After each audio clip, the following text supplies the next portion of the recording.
Jules, is this a case that Conte didn't want it or Spurs didn't want him? That makes sense?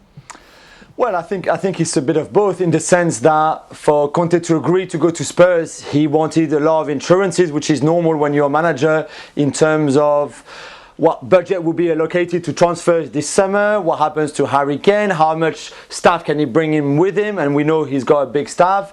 All those details that you need to sort out before agreeing a contract with the club. And I think there were too many of those that either didn't satisfy Antonio Conte or that Spurs could not provide to him, and certainly it looks like the amount of staff member that Conte could bring with him into London just didn't add up between what Spurs were allowing to do and what he wanted to do. Same with the uncertainty on Harry Kane and how much money there would be there to spend for Fabio Paratici, the new sporting director, and Antonio Conte as well. So I think there was too many uncertainties again for Conte to accept the job. Look, Gab, we talk a lot of nonsense on this show, granted, but everyone pretty much over the last week have said we don't quite see how this is going to come together, and everything that we were concerned about pretty much has played out in that way. Why has it taken so long?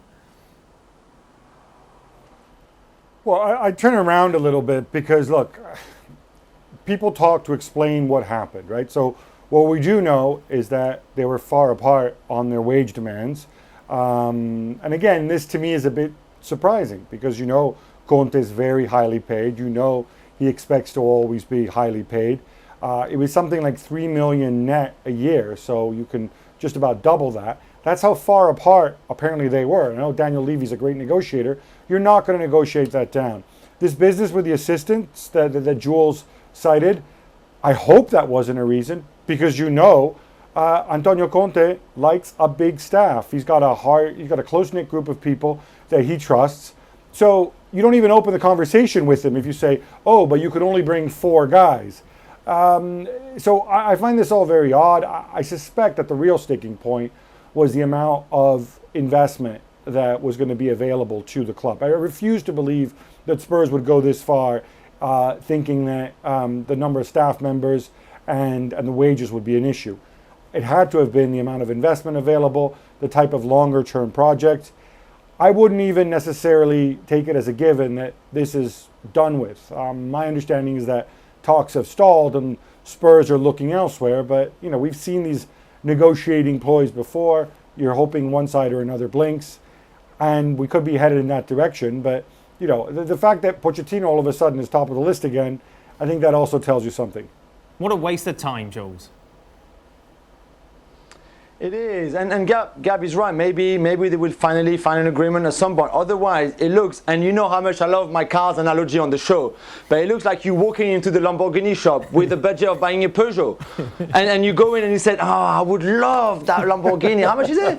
What about you do me a little discount there, and then I only take 2 of the 5 seats, and then it doesn't work like this. If you can't afford Conte, don't even go there. If you think you can afford him, and we all know how much more or less he earns and how much staff he wants and what kind of budget he's looking up to strengthen your squad. So if you can, then go for it. If you can't, there's no point going, because as you said, Dan, you're wasting everybody's time, your time, and you're delaying even more finding a new manager, and you're also wasting Conte's time and his agents and a lot of people who have better things to do if you really can't afford it, if that's not in the conversation. So who's the Peugeot then, Jules?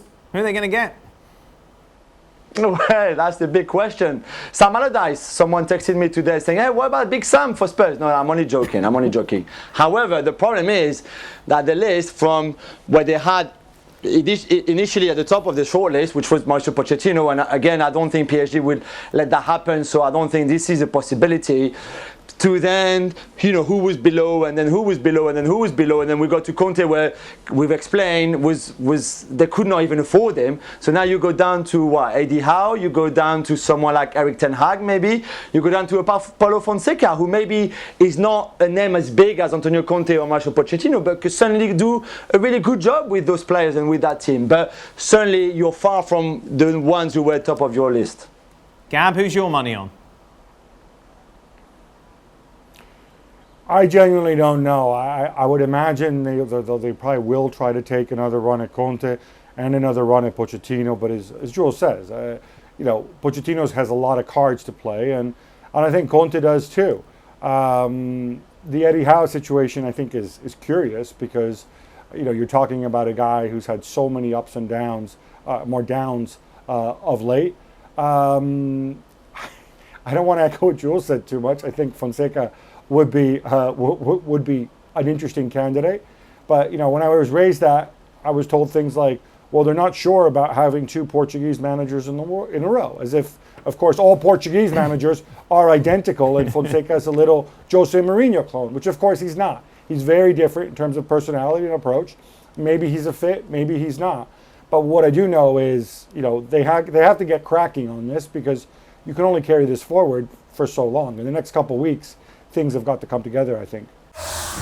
Thanks so much for watching ESPN on YouTube. And for more sports highlights and analysis, be sure to download the ESPN app. And for premium content and live streaming, subscribe to ESPN Plus.